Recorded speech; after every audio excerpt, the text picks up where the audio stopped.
We have this story from Fortune.com. SEC greenlights Trump's Truth Social public offering. Donald Trump's Truth Social is poised to make its Wall Street debut after the SEC finally cleared a controversial merger that was delayed for years as regulators conducted a thorough inquiry. The SEC has cleared the merger of Trump Media and Technology Group, which owns Truth Social, and Digital World Acquisition Corp, DWAC, a SPAC, which is a special purpose acquisition company, which plans to bring the company public. That could give Trump a sizable ownership stake in the company. Trump is set to own roughly 79 million shares of the company, valued at $49.50 per share, which basically gives Trump $4 billion. I would love it.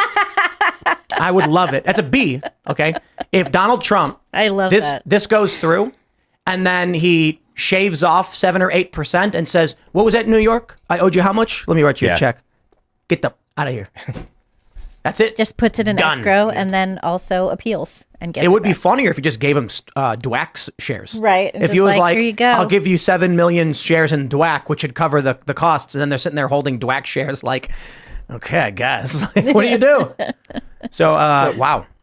Back to what Phil was saying, though, about private property rights. That's how you destroy a country. That's what you call like the slippery slope, right? Like 100%. We're not all the way. We're not the Soviet Union or Venezuela, but that's how it starts, right? And like the second people think that their property's not safe, that they can kick you out of your business, and they're doing it for political reasons, we're on the road to that. And the point, that's a great point. And the problem isn't the government. As much as the government is carrying this out, it's that the society we live in is accepting this. Because if society accepts it, but then society is accepting all kinds of totally wackadoo nonsense. Hopefully, people. I hope that people are waking up to the wackadoo. I feel like there are people that have started to realize what's going on. I don't feel like the tide is turning, but I feel like there are people waking up that are saying that saying that they notice stuff, and that the people that have been saying this is bad are not crazy. They're like, wait a minute, maybe the conservatives and the libertarians and the people that are talking about classical liberalism, maybe they're not crazy. Maybe it is bad to have LGBT stuff in the schools. I'm starting to think Tim is right, and I'm starting to be a little more optimistic.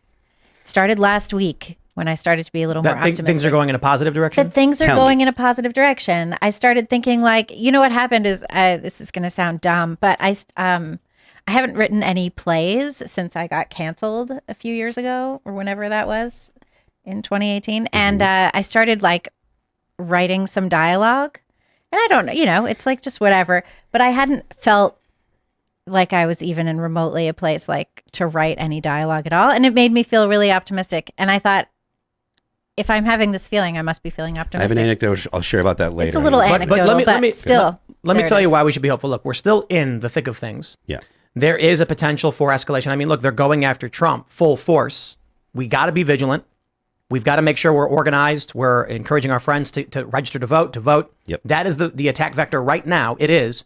We must vote and be prepared that there is currently a shadow campaign. If you think there was a shadow campaign in 2020 and they admitted to it, there's definitely one today. So we have to be overwhelming. We need people planning lawsuits. We need every political activist imaginable. But let me just pause and tell you why good things are abound. First, let me start with Joe Rogan's Spotify deal. Maybe the most important cultural news we've had in years. Why? Joe Rogan signs a deal with Spotify, moves his show to Spotify, several episodes disappear. That is an indicator of certain episodes are controversial, we don't want to be involved with, whatever happened. I don't know, maybe Joe took them down, maybe they didn't. Some people were concerned. Some people said it was every episode where he said the N-word. Yikes. Well, here's what happened now. Spotify has done another deal with Joe, not for exclusivity, but for essentially ad rights and to distribute the show everywhere. What does this mean? Spotify's first deal with Rogan was, if you bring your show to us, we will pay you lots of money. They wanted more people to sign up for Spotify. The new deal is, do your show everywhere, but we get to sell ads. Why is that good news? It means they are confident advertisers will back Joe Rogan. They are not worried about the controversy at all, to the tune of a minimum guarantee of $250 million. If advertisers boycott Joe Rogan, Spotify's going to lose $250 million. They're not worried about it. Now here's where it gets even better. Money talks, BS walks. All the woke people in the world can say anything they want, but if they don't have the ability to employ people anymore, it's not going to matter, right? I often tell this story that I met a pro skateboarder, and the question was brought up during a skate session by someone else, like, why don't you speak up and call these things out? And they were like, I don't want to lose my sponsors. It's like, it's not so easy. I only make, $50,000 a year or whatever. I'm not a big shot, and I can't do it. And I said, here's what I'm going to do. We're going to start our own skate company, and we're going to pay you more. And then when your sponsor says, don't speak up, you can then say to them, well, I got to be honest, my other sponsor pays me twice as much as you do, so I'm going to speak up because they won't fire me over it. They've given me those assurances. And when I do speak up, I'm going to tell everybody you dropped me, and I'm going to put the focus on you. And they're going to go, no, wait, please don't, please don't. So this will force these companies into an inverse position. With Donald Trump potentially about to secure $4 billion in cash for his social media platform. You know what this means? It means that there's going to be a lot of people who want a piece of that pie. Yeah. There are people all over this world who will lie, cheat, and steal to get a piece of that sweet, sweet green. And Donald Trump just got a whole lot of it. I can't tell you, but you can probably guess how many people and which people are going to immediately turn around and say, I don't mind Trump. I was being honestly critical of him, but I'd love to get a contract with his new company because we do social media tech. There's going to be tons of people who are on social media whinging about Trump because they were like, this is the popular thing to do. But when Donald Trump turns around with $4 billion in shares that he can use to build up the platform, invest in the platform, you're going to have all of these people being like, I was never anti-Trump. I was just being, fair. But yes, Trump, how much are you going to pay me? If Donald Trump goes to, I'll tell you this. You take your average Trump derangement syndrome person. I say average, not your most extreme. Like your default liberal who's like, I don't like Trump. And you go up to this person and you say, why don't you like Trump? Like, are you kidding? Trump's a fascist. You go, wow. Anyway, I've got a job for you. How would you like to make $100,000 a year? And they'll go, yes, please. What do you want me to do? Well, I need a painting of Donald Trump giving a high five to his supporters. Yeah, no problem. No, for sure. I don't got that big of a problem with Trump. I'll be honest. Like, I'm critical of some things, but I guarantee you, most people who are anti-Trump, these are the default liberals who are only saying it because they don't want to lose their jobs and don't care. And when money comes around, they will immediately say Trump's the best. And it's important to point out that this is the goal. Okay, this is like, remember, we're not trying to like be like, we need to make everybody, pay for saying bad things about Donald Trump and blah, blah, blah. The goal is to convince people to come to our side. So like when people start saying that stuff, welcome them. You'll know they're BSing, and it's okay. Just because they're BSing doesn't mean you have to call them out. Just snicker a little bit inside and be like, yeah, man, cool, no sweat. And, let's play this video real quick while he's talking. So this is, it's really hard to see. I can't make it any bigger. Actually, you know what? Maybe I can pull it up on Twitter. If I pull up the video on Twitter, it'll be a little bit easier. We can make it full screen. I was going to say what you said, Tim. It's like everybody's got a price, like the $1 Million Man in WWF wrestling used to say. They do those skits. He'd go in a diner and try to get ahead of the line. Yeah, remember Ted DiBiase? But it's the truth, man. Here, check this out. So this is the sides are cut off a little bit, but we don't need to play that. So here's how it works. Skate Park Construction Company, one of the best in the world, has put together this phase 1, which is a $250,000 wood skate light construct, which is currently underway. The materials just arrived. It's also additionally a tour of the building. Take a look at this. This is our new green room. TV hasn't gone up yet. We have space toilets. I just want to let you guys know the toilets at the new Timcast studio are the very fancy ones that have air dryers in them. The bidets? Built in front and back. And an air dryer. And here's the... it's good they have the air dryers. Here's the new studio. Walking around moist underneath. We're still looking at the, we're going to hang the guitars on the wall. We're setting up an area for music to be played acoustic like we have in the back, but then we're building a bigger stage area. Most importantly, the reason I'm showing this, we are investing about $2 million total in what may be one of the largest semi-private action sports spaces in the country by the time it's completed. This will include what's called a mini mega ramp, which is it's like a big ski jump for those that don't understand, but for skateboards, bikes, whatever you want to use. And as the saying goes, if you build it, they will come. That's true. This is what all of the big pros in the industry have told me. If you build this, they will come. And so here's why we are winning. There were forces in skateboarding that were overly woke and still are and have been pushing, but they're starting to lose. more and more pro skateboarders, and I know, many of you don't care about skateboarding. That's fine. Just think pro athlete, because it's a big industry with a lot of famous people and billions of dollars behind it. It just happens to be the one where we have expertise. So we're building a company. We have money behind this. We have large sums to invest. Right now, one of my favorite websites and YouTube channels, The Barracks, is facing financial hardship. And I'm concerned about it because The Barracks is an icon in skateboarding. And so the fear for so many professionals is this: we're losing money. Can we survive in this industry in this way? How do we do this? At the same time as there are concerns about The Barracks, and I shout out to Steve Barra. I hope you guys figure it out. I hope it's just a bump in the road. We're building an East Coast, they're West Coast, we're building an East Coast facility. And all of a sudden there's a bunch of pros who in the past said, I'm too scared to speak up because I'll lose my job. Now publicly speaking up, commenting, sharing things. And when people respond with, you're hanging out with fascists, they just put LOL. They don't care anymore because it's this simple. A lot of these people are good people, but they're scared that there's a mob surrounding them. It is not really true. There's a small amount of people. They don't control that much, but when people get angry emails, they panic. Now that we are building a board company, we're building merch, we're producing merch, we're building a massive skate park and skate media. And we go to these big companies and we tell them we're putting millions in, millions upon millions. I mean, in the 10-year plan is probably massive. They immediately say, sign me up. I don't want to get too much into it, but we have been attacked by far left activists who have tried to get this shut down. And in the end, your private building, they've tried to get your own. I'll be very vague with it because there's private matters involved with third parties, but there have been attempts to shut what we are doing down. The plan is not just about this building, it's a lot what we're doing. And ultimately the conversation came down to, are you really concerned about the opinions of these activists? I'm about to write you a check for $500,000. I'm like, no. Everything's great. Everything's fine. No. Please don't cancel on us. And I'm like, okay, we're good. Build it.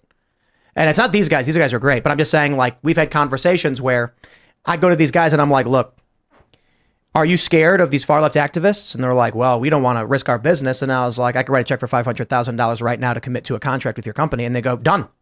We'll hang up on the next time they call. There ain't no position these people can take when I'm dangling a check with, I will be a customer for you. I will produce media that will promote your company. I will sponsor more skateboarders, which will in turn result in more public jurisdictions wanting skateboarding, skate products, more skate shops. This will boost the industry. Or you can go hang out with those activists. And they're immediately like, nah, we don't care about that stuff. Let's roll, baby. So simplified, long story short, we're winning. The problem with that is like the opposite is true. And I think Tucker had something on with he had the guy talking about Ozempic and the pharmaceutical ads. He's saying all these news companies, they're taking such a share of their revenue and advertising from the pharmaceutical companies to the news stations, and they won't call out these drugs. So whether it was with the vax, whatever it was, if your sponsor is these people, the last thing you're going to do is start dumping on them. Well, so we can't get real news anymore. Yeah. But don't worry, because Timcast is sponsored by castbrew.com. So long as people buy products from public square companies and companies that are on public square or public square in general has sponsored us several times, we are building a parallel economy. And here's the best part. I love the meme of the brought to you by Pfizer, brought to you by Pfizer. Well, guess what? All those companies are laying people off and shutting down. That's true. Brought to you by who cares? They're losing. Even the Super Bowl. Did you see that Pfizer ad? And then it's like at the end they said, oh, they're on the road to curing cancer, and they sponsored the Super Bowl. And I'm like, how do these people flip that switch like that? They go from pushing this to being like, by the way, we're curing cancer. But let them, right? Yeah. Because the landscape is shifting. Wall Street Journal. I like Wall Street Journal, but they're laying people off. LA Times laying people off. CBS just fired a bunch of journalists, and I'm like, I'm sitting back and laughing my ass off as people like Taylor Lorenz try to rag on the work we do while she's basically on the verge of being unemployed along with all the rest of them. I think she still works for the Washington Post or whatever. She does. She's still like the tech reporter. Right. And so she's producing TikTok videos. And where she wears masks too. She still wears masks. TikTok videos? No, but like when she's mostly on Threads and like it's all this mask content that she wears. But yeah, I mean, Public Square sponsored Bethany Hamilton, which was so cool, and Rip Curl, owned themselves by being like, this is a woman surfer, and it's just this big fella on a surfboard. Well, so it was the surfer. Yeah. She lost an arm in a shark attack, I believe. Yeah, right? she sure did. And She's fascinating. she had choice words about males competing in female sports. So they were like, goodbye, Public Square. I didn't know this. They sponsored Yeah, her. Public Square sponsored Dude, her. Public Square, It's shout really out. cool. Guys, Yeah. you got to download the app Public Square because this is exactly what I'm talking about. And it's not just us that's doing it. When you download Public Square and you use the app, and you will see all the companies that agree with your values and have taken a pledge to support American values and family values. Public Square is using that money to promote professional athletes and reinvest in people who share our values. Shout out to pro skateboarder Beaver Fleming, who he does double backflips, Okay. 70 feet in the air, sponsored by Public Square. That's awesome. Yep.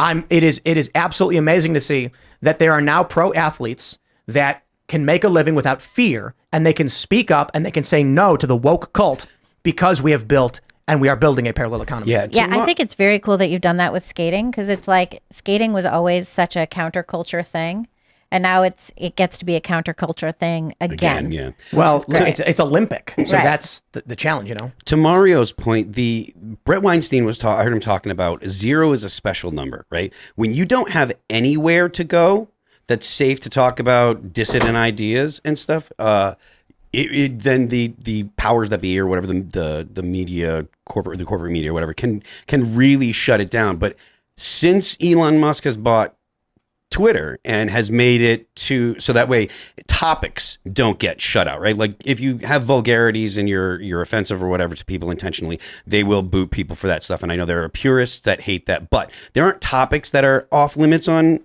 Twitter. And because of that, like it is changing the world. And because there is one place that has that, the other outlets are responding. The grip that like woke had began to really loosen up. And 2 points. One, the LGBT stuff last year in the summer, and then when Elon Musk got his hands on Twitter or X and bought it. That's when the iron grip of the woke started to really loosen up, and people started to say, "Wait a minute, maybe this isn't good." That's when all of the people that were talking about their negative reactions to the vaccine started to be able to say, like, I can actually talk about this stuff now. That one location or that one place where people could go made it so that all of the other places had to respond, and now you have CNN that's actually marginally critical. Like there was someone that was actually they were talking about the court case yesterday where Fanny was embarrassing herself. Like they were actually That was an embarrassment. It was, and they weren't trying. It didn't sound like they were trying to cover it over and stuff. And granted, it's not the best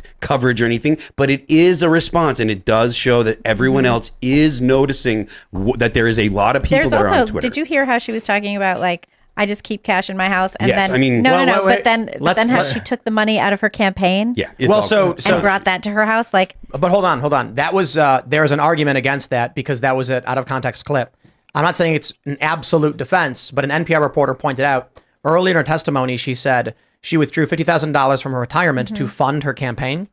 When she took that money out of her retirement, she kept a portion of it as cash in her house and put the oh, rest I in it. see, because I watched the whole thing, but I did miss that part. And people thought she was saying, but here's the point: just because she may have taken money out of her retirement to her campaign doesn't mean she didn't mean.